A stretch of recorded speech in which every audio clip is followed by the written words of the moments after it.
నా పల్లెటూరు, ఇదే నా తల్లిగారు. మా ఊరి పాడి పంట రాములోరి దీవెనంట. తల్లి గోదావరి నీళ్ళు కడిగే సీతమ్మ పాదాలు.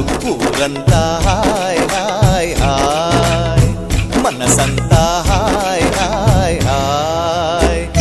ఇదే నా పల్లెటూరు, ఇదే నా తల్లిగారు.